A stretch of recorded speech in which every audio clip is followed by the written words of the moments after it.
So what's the secret of the Italian ship disaster and all those that died? Well, it's really not a secret at all, but nowhere in the dinosaur corporate horror media have I seen really people discuss the fact that in case after case, over and over again, in major disasters where big institutions, big corporations, or big governments are involved, does the system actually take care of the little people? And that's because big institutions are always filled with bureaucracy. And bureaucracies always seek to basically limit liability. And so the individuals involved are all denying responsibility. And so when you actually have a big crisis take place, well, everybody's there passing the buck. And you see this in modern society. You see this in large urban centers in China and the United States and Europe, where there'll be a woman who's been stabbed laying in the middle of the road for 2 hours as hundreds of cars and pedestrians go by. I mean, the cases are legion. And it's the same thing here. This captain first tried to blame the charts and the GPS, but he was clearly going right by the side of the island. Then once the ship struck the rocks, the captain was basically telling the crew everything was fine, telling the people, don't worry, we've just lost some power, some generators. This went on for hour after hour after hour as the ship even began to list and lean. And, of course, the people that got off and actually survived were the guests on the ship, the passengers who didn't buy into this. Now, it turns out what was happening is the captain and the crew, which was around 20% of the total 4,000 plus that were on board, were basically getting off themselves first. And when you have an immoral society, when you have a society where it's every man for himself, you're going to see this happen. I mean, the Titanic was a big disaster and a giant fiasco, but the captain did go down with the ship. Many of the top officers went down because that was the honorable thing to do. Now, of course, the rich people in first class basically had the doors locked and left the poor people in steerage to die to make sure that they got life rafts. And when you saw the rich, basically demand that they be let on the lifeboats first, you really see a parable or a parallel to everything that we face today. The globalists think that the world belongs to them, and they're always going to try to protect themselves from any type of risk. And they're going to do that at the expense of the general public. The secret of this disaster is you're never 100% safe. No one can protect you better than yourself. And government and big institutions can't and won't protect you. When you count on someone else for your welfare, for your security, for your future, when you hand over authority for your life, it always results in one thing societally, and that is corruption and tyranny. And the controllers that are providing for the general public and directing the general public basically seeing us as cattle and feeding on us. Government takes taxes from the American people and then claims that they're providing for us. So you see, it's another cruel lie. They take Social Security from the public for decades and then basically steal the money without investing it, and then later hold everyone hostage and say, we've got to raise taxes, our Social Security will go belly up, and then they only steal that new money. But this system that seeks to turn us into creatures that are totally dependent on the system is always at odds and eternally at war with rugged individualism and true independence. And every couple days, I see articles out of Oklahoma, California, Texas, where women are in their home alone and men with guns and knives are busting down their doors, coming in to attack them. And the women call 911 and ask permission to shoot the armed intruders. Just today, I saw an article that was in the Galveston newspaper down in South Texas where a 15-year-old girl got out of the shower. Her parents were gone. There were 2 burglars inside the house. She ran to her dad's desk, got his handgun, went and menaced them with the firearm. And I heard local talk show hosts who were supposedly conservative here in independent Texas saying, should she have had that gun? Should her father have let her have that gun at her fingertips? This idea that she's the criminal. And you look at England where they charge people who defend themselves in home invasions, even with their bare hands. A nanny state does not want you to defend yourself. They do not want you to even know that you legally have a right and a duty to do that. They want you to think that it's the state that has to protect you. And as the state takes over the role of protector, like in Chicago and New York, the crime rates only explode. And then what does the system do? They come out and say the answer is more police, more surveillance, more control. The bigger the drug war gets, the more drugs are shipped in because the price is higher. The more checkpoints, the more home invasions, the more warrantless searches you supposedly have to go through. This is how the tyrants convert our society into an oppressive system. And the hallmark of an oppressive, despotic tyranny is that it always seeks to disarm the population and to punish those that seek to defend themselves. You know, I'm an 8th generation Texan. My children are 9th generation. We were Texans before it was even Mexico, back when it was Spain.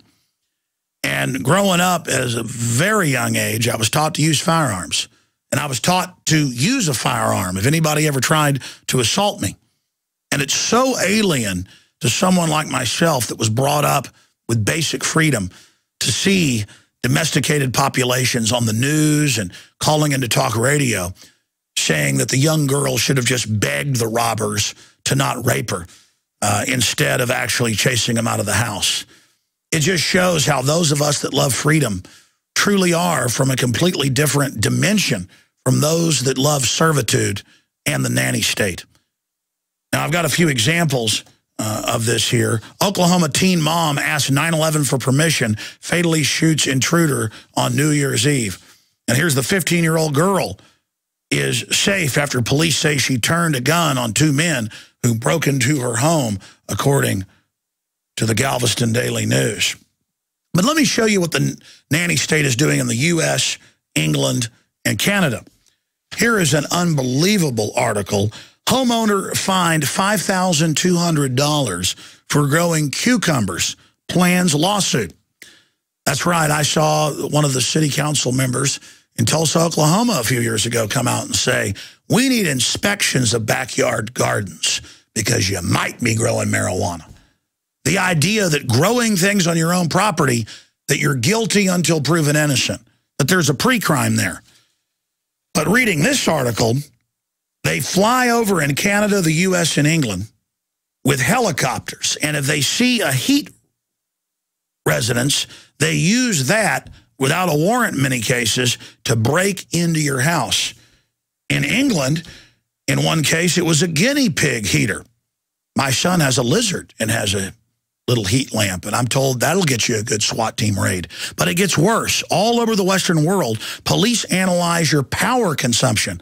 I was talking to an Austin cop more than a decade ago, and he said, yeah, one time we broke in without a warrant during the day to this 90-something-year-old retired UT fish scientist. I forget the technical name. And she had all these fish tanks in her house, and it was using more power than, quote, one woman should, according to the census in her house. So we broke in and saw that it was fish tanks and just left. Well, right here in this article out of Canada, it says you can be fined more than $10,000 for growing vegetables in your house. And do you know why? Because it might be drugs sometime. And you know why they fine you tens of thousands of dollars or more for simply growing vegetables on your own house? Well, because it's not out in plain view. And that just can't be trusted, kind of like the woman with the garden up in Michigan who had to be criminally charged, like the Amish who were being SWAT teamed, or people selling pumpkins being arrested, or people selling lemonade. Under Stalin, in Russia and Ukraine, they went after the small farmers. They shut them down. Mao Zedong did it. The enemy of the nanny state is anybody that's self-sufficient or even quasi-self-sufficient. They want you in this plastic, artificial system totally under their control. They need you only going to the big box stores, like Louisiana passing a law that you can't take cash unless you're a box store. It's off the charts what we've turned into, and it's only getting worse by the minute. This article continues.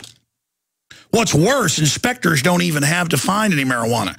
If they find what they deem residual evidence, such as high mold readings, they can charge homeowners search fees. So it's kind of like Brazil, the dystopic remake of 1984 by Terry Gilliam, where when they come and arrest your husband with a black bag and he disappears forever, they charge you for it. And so it goes on, though, that if you refuse to have home inspectors in your home to see if you're growing any vegetables, that you then have your home condemned and taken from you. So they come to your house without warrants all over Canada, and this is now starting in the U.S., and they say, we want to come in without warrants. And if you say no, they just condemn your house and then take it outright. $1,000 fines for 3-inch grass. It's happening all over the U.S. It is tyranny on steroids. And lastly, here's the nanny state right here. After the feds take over your state, give it all these unfunded mandates that you can never fund, and take whatever money you do raise and pay it in banker bailouts, tens of trillions, to offshore corporations. After all of this has happened, the Associated Press reports Central Falls, Rhode Island, a once prosperous city, is now bankrupt following state and federal mandates, and will now no longer have a right to vote, and will be corporately owned, and will be run by a corporate administrator who will raise any fines or fees they wish on the public, and there's no law. Total corporate fascism right here. And if you think I'm joking, when the state stepped in to take over the financially struggling Central Falls in 2010, Rhode Island's smallest city lost something fundamental. Its democratic government. The mayor would be forced to give back the key to the city hall. And the city council was relegated to advisory status, unsure for months whether it was even allowed to convene. That's what the whole Congress is now, is just ceremonial. The article goes on. They're being governed without elected representation, said Senator Elizabeth Crowley, said of Central Falls, 19,000 residents. And it goes on from there. Our highways are being seized by mega corporations that are already paid for by citizens. Our whole infrastructure is being taken over. We've got reports pouring in where they're now forcibly inoculating children in California and other states without parental consent. The government can't and won't protect you. It is nothing but a dangerous criminal organization now bought and paid for by offshore corporations that are looting and subdividing and usurping our society. Prepare yourselves. Engage in radical evil. Plant gardens. Own firearms. Don't eat GMO. Eat healthy food. Spend time with your family. Don't watch as much television. Read the Bill of Rights and Constitution. I know that sounded like a joke saying that's radical, but actually that's listed as terrorism in the different MIAC and Homeland Security documents, because the criminals have now declared good, wholesome behavior as evil. America's in a lot of trouble, but it's always darkest before the dawn, and the public is now really ready to be awakened. So please get this message out to everybody you know. The nanny state isn't here to protect you. It's here to rob the living daylights out of you. And the nanny state crooks and their corporate controllers now know that you're awake. So they're pulling out all the stops and trying to get their system in place before the sleeping giant that is America fully awakens. This contest is for all the marbles. It's up to you who wins. These chicken neck criminal control freaks or humanity. I know you're going to wake up and we're going to kick their butt together.